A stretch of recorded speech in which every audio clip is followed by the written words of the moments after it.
The demon of Hatzoatl has finally come for me. Hey guys, in this video we're going to go over some updates to the Witchhunter crossbow build that I've been playing.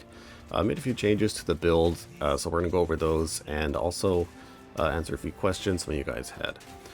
Alright, so you can see in the background we got the Act 3 final boss, Doriani, and we're taking him on with the crossbow. So one of the main changes I made to the build is I have went back to adding the high-powered shot or ammunition into the build because I guess like the galvanic shards is very good when you can hit the target with all of your rounds, right? If all 6 rounds, I think it is, hit the target, then you're doing your max damage, right? But on smaller targets, that's actually not really happening all the time, especially if you're trying to fight from range, if it's hard to get close to the boss or whatever, right? I noticed this a lot on smaller bosses, like this guy Doriani in phase 1, very small, wasn't doing as much damage, right?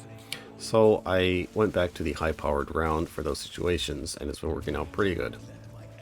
But now you can see here, when he goes back into the second phase, it's a huge target, so pretty much all of our pellets are always going to hit, and we're getting some pretty decent damage, right? So a little bit about the build. Damage scaling on this build, a lot of people think, oh, this is going to fall off and all this kind of stuff, and maybe it will, maybe it won't, but to give you a kind of idea of what I think is, if you've played like Tornado Shot in PoE 1, if you try leveling with Tornado Shot, it's going to be pretty bad, right? Because you need a good weapon, right? It's all about the weapon, and if you have a bad weapon, you're going to have a bad time. So that's sort of the similar situation we're in with these kind of ammunition type builds, where if you don't have a good weapon, you're just going to do ZDPS, right? I think grenades and that kind of stuff kind of make up for the fact that you have a bad weapon because they have, I guess they have good scaling, right? They have a lot of extra projectiles and each projectile explodes and all that kind of stuff, right? So that's probably why, I guess, like early on, or, you know, maybe even well into the end game, grenades are going to be just more damage, right? Maybe just how it is, right? But we never know. And you know, I have kind of a little gut feeling that these kind of ammunition-based skills are maybe even going to be stronger at the very, very end game, just like, you know, stuff like Tornado Shot and that kind of stuff in PoE 1.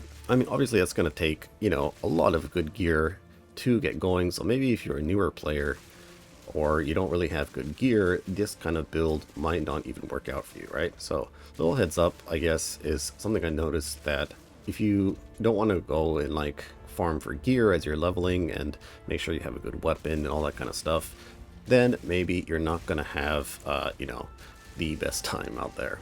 Alright, so let's take a look at the character. First of all, let's take a look at some of the gear, I think, because that's kind of important, right? So right now we're level 47, maybe a little bit over leveled. I think I'm like 3 levels over. But I mean, I haven't really been purposefully grinding. I've never gone back to a zone to refarm it and that kind of stuff. Basically just, you know, playing the game, looking for all the, you know, side quests and all that kind of stuff. And of course, when you die, then you have to do the zone all over again, so you get like more XP and that kind of stuff. So just pretty much just naturally playing the game, and we're at this level. Okay, so let's take a look at some of the gear we have. I did make 2 bows, like I actually crafted bows 2 times in the whole Act 1 to 3. The first one I crafted was actually right after I made my first build video. I actually crafted a really good crossbow because I found a good base. And the way I'm crafting this, I can actually show you. Actually, I can't really show you because I don't have the mats right now, but basically I'm just looking for crossbows with a good base, and right now the bases I'm looking for is going to be, first of all, the attacks per second. You can see mine's at 1.6, and the one I had before was a 1.7, so I think the 1.7 attacks per second is going to be probably the better base, but at this point you kind of just use what you get, right? And then also the reload time, pretty important. On this one you want the time to be low, so a lower reload time is better. This one's 0.8, the one I had before was like a 0.7. A little bit slower to reload, but overall this ended up having more rolls. And what I'm doing is I'm obviously just looking for crossbows on the ground, picking them up. One thing to note when you're looking for your base is if the item has runes, that's really good. And also if it's a magic item, you want to like ID it and then check the rolls. So it's good rolls if it has like a good fizz roll or a good lightning, flat added lightning damage roll, and that's pretty good. And then basically I'll just do a augmentation, or first make it a magic item and then make it a normal, add another modifier. And if it has a good prefix, the prefix being the top rolls like the fizz damage or the added lightning, then I'll actually regal it. And regals are pretty rare, so you don't want to do that unless you actually have very good rolls. And this one I actually found from the vendor. There's like some vendors that sell bases, right? And this one I found just in there, right? You can go to different vendors and they kind of refresh their stock every time you level, I believe. So you can go and make sure you check those. And if you find a good base, just buy it and craft it. And then after that, obviously regal it and then just Exalt Slam. That's kind of like what PoE crafting is devolved into. I don't really like it at all, honestly, guys. The old crafting system was, I think, way better, right? I don't know why they had to try to reinvent the wheel when the wheel was already working, right? I guess a lot of people don't like PoE 1 crafting, but I really like it, how it was. But anyways, so this is how I made the weapon, pretty much. And then after that, I'm adding these lightning damage runes right now because I don't know, it's kind of hard to tell which one's going to be better, like going pure fizz and then relying on convert, or going for, elemental damage. But at the moment, I think if you have a good amount of flat lightning and not a lot of added fizz, then adding the flat lightning is probably going to be better than just getting 20% increased fizz on a very already low fizz roll. Okay, so this is kind of the crossbow I'm using, and then as for the rest of my gear, it's what I'm trying to focus on, I guess, right now is resistances and life regeneration.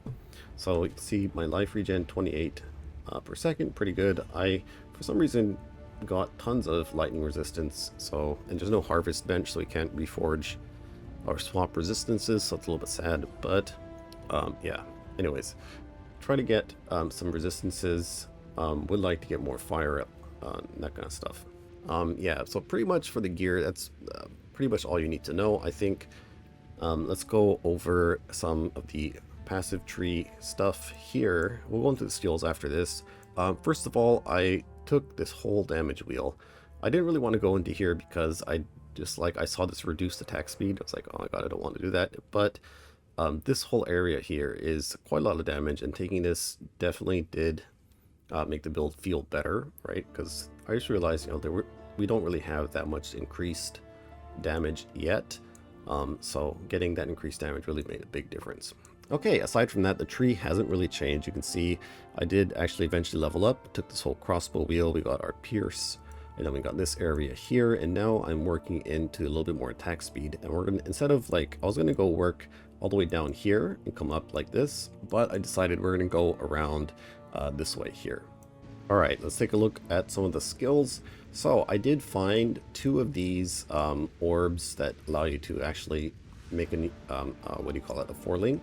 So I added it to galvanic shards, and we're still using the attack speed, and then we're adding in primal armament for the 25% more weapon elemental damage, and then lightning infusion.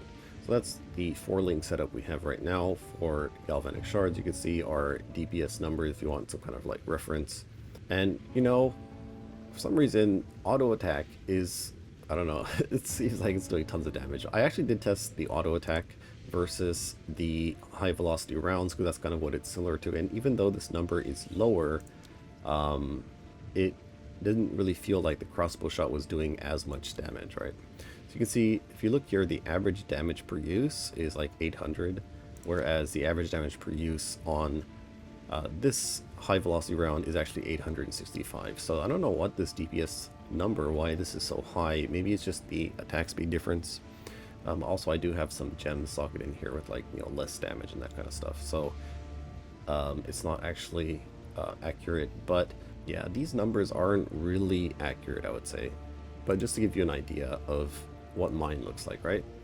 Okay, so after that, I've actually basically stopped using the grenades altogether. Don't really feel like I need them anymore. And basically right now, just only using galvanic shards and high velocity rounds when there's a very small target like a boss, or a rare tanky rare monster that's a very small target that I can't really hit with galvanic shards. reliably, then I'll swap over to high velocity rounds. And thankfully the ammunition swapping is near instant, so it doesn't really feel that bad. It's just an extra button you gotta push, I guess. But it is kind of nice because we're playing like a gun character, sort of. I mean, it's a crossbow, right? And then in most like FPS games or those kind of things, you'll have different weapons, right? You'll have like your sniper rifle, and you have like your SMG and that kind of stuff. And it's kind of like, if you think about it like that, then it does make a lot of sense to have different types of weapons. Like these are ammunition, but you can kind of think of them as different weapons. Like the high velocity is your sniper rifle type of weapon, and then your galvanic shards is like your like assault rifle or something like that. I guess it is sort of like a shotgun, but anyways. Okay, so the links for high velocity, I haven't really added my fourth link yet because there is one other skill I want to try. Yeah, I can't really look right now, but there is like the plasma shot. So I want to try the plasma shot out, and if plasma shot ends up being better than high velocity for those small single targets, then I'll probably swap over to plasma shot. But I have to test it out, see what it feels like until I actually make that decision. So I'm holding on to my I don't know what these are, the I forgot what they're called, but anyways, the fourth link. And then for conductivity, I added conductivity because the marks thing wasn't really all that great, and conductivity is pretty nice, like minus 32 lightning res. So I think this was overall better, and we have it supported by more duration and more area of effect. In order to use conductivity, obviously we need intelligence. So what I've done is I've swapped out some of my dex and strength in the passive tree to get a little bit more intelligence. You can see barely enough intelligence. I do have intelligence on some gear, so that does definitely help out. And I think if you're very low on intelligence, just don't bother with the conductivity. Just stick to the mark setup, or there is like the instant reload thing. You try that. But honestly, I think it is very kind of a hassle to try to fit conductivity in. You're gonna have to like juggle around your strength and your dex in order to like meet the requirements for the gear you're wearing, and then your other skills.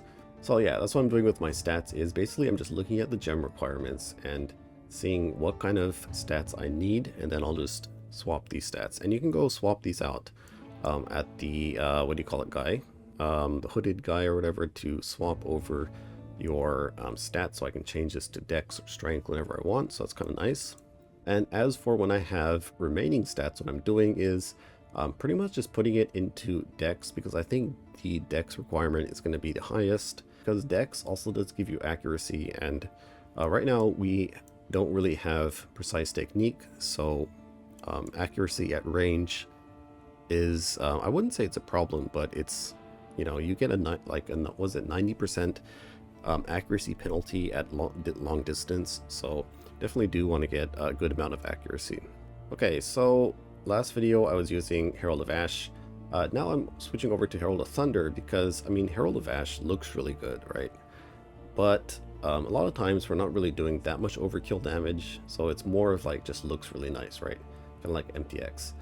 But the actual damage part of it isn't, or wasn't really all that good. But I guess it just looked good, right? So I was using it.